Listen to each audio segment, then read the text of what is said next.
de la mort à la vie éternelle.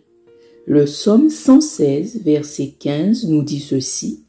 Elle a du prix aux yeux de l'Éternel, la mort de ceux qu'il aime. Premièrement, nous sommes étrangers et voyageurs sur la terre. Dieu nous a prêté son souffle de vie pour un temps. À nous d'en faire bon usage. En effet, nous ne sommes que de passage sur terre. L'apôtre Pierre décrivait les bien-aimés comme tels dans 1 Pierre 2, verset 11. Bien-aimés, je vous exhorte comme étrangers et voyageurs sur la terre. Deuxièmement, l'espérance de l'enfant de Dieu qui meurt, quelle est-elle? C'est la résurrection pour la vie éternelle. Selon qu'il est écrit dans 1 Thessaloniciens 4, versets 14 à 18. Car si nous croyons que Jésus est mort et qu'il est ressuscité, nous croyons aussi que Dieu ramènera par Jésus et avec lui ceux qui sont morts.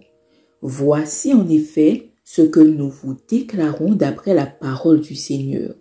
Nous les vivants, restés pour l'avènement du Seigneur, nous ne devancerons pas ceux qui sont morts. Car le Seigneur lui-même, un signal donné à la voix d'un archange et au son de la trompette de Dieu, descendra du ciel et les morts en Christ ressusciteront premièrement.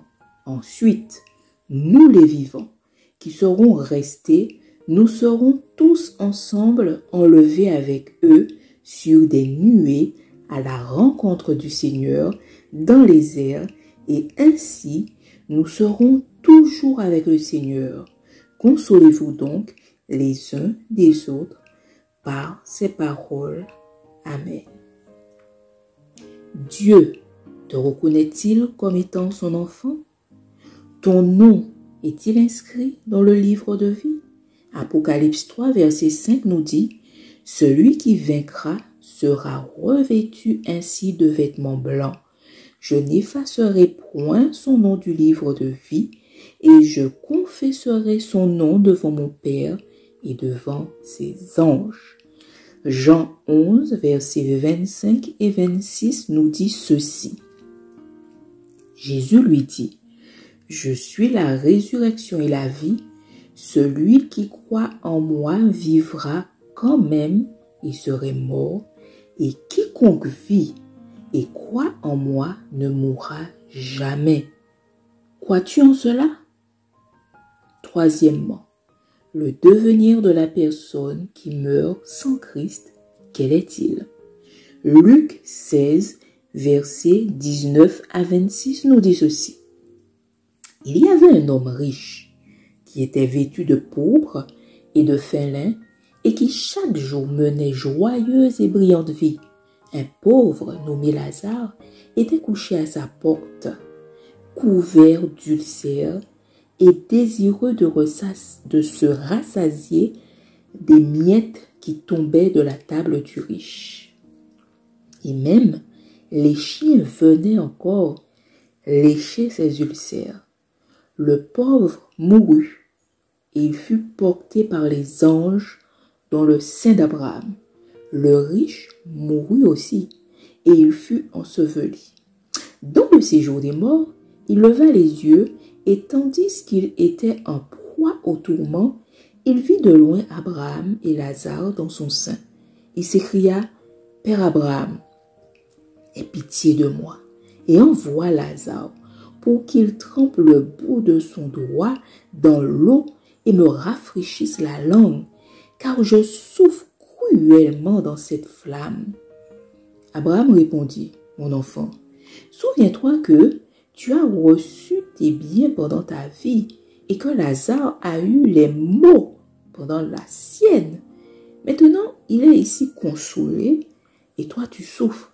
D'ailleurs, il y a entre nous et vous un grand abîme, afin que ceux qui voudraient passer d'ici vers vous ou de là vers nous ne puissent le faire. » Il faut savoir que en Guadeloupe, nous avons coutume de dire après la mort, c'est Tibet, ce qui veut dire après la mort, on est rongé par les vers.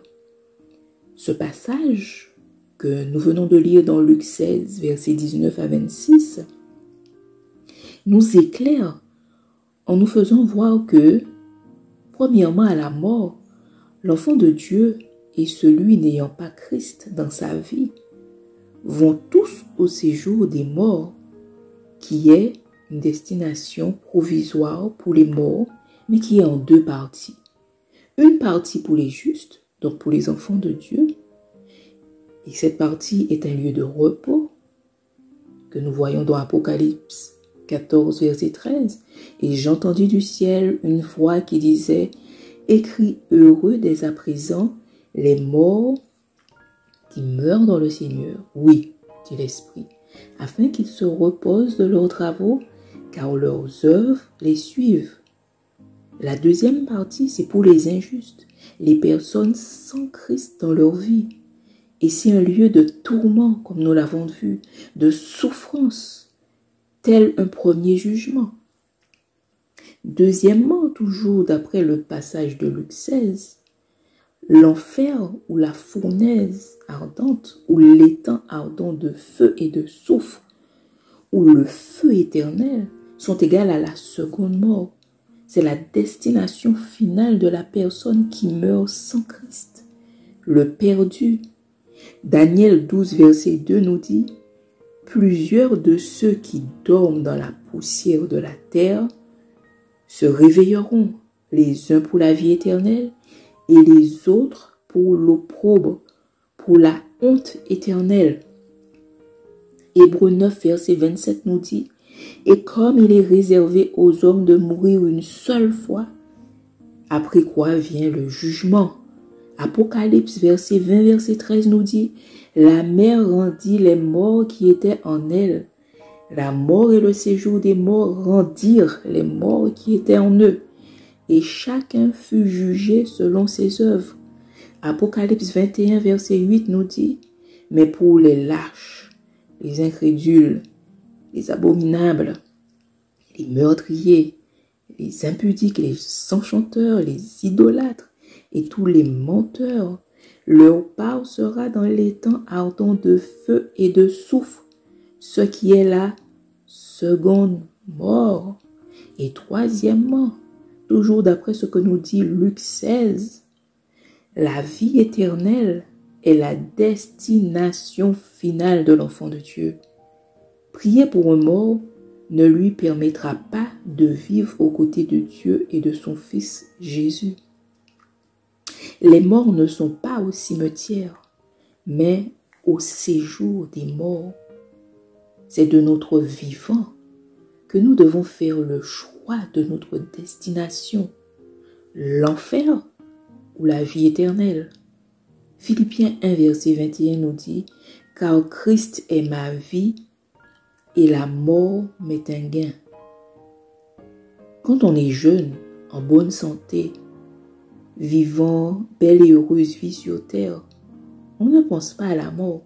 Pourtant, cette dernière survient à n'importe quel moment de la vie, que nous soyons jeunes ou vieux, riches ou pauvres. Alors, pour finir, quel est ton choix? Mourir sans Christ, ce qui est égal à la seconde mort, au châtiment éternel, ou mourir avec Christ, ce qui est égal à la résurrection pour la vie éternelle. Que Dieu nous bénisse dans le nom puissant de Jésus. Amen.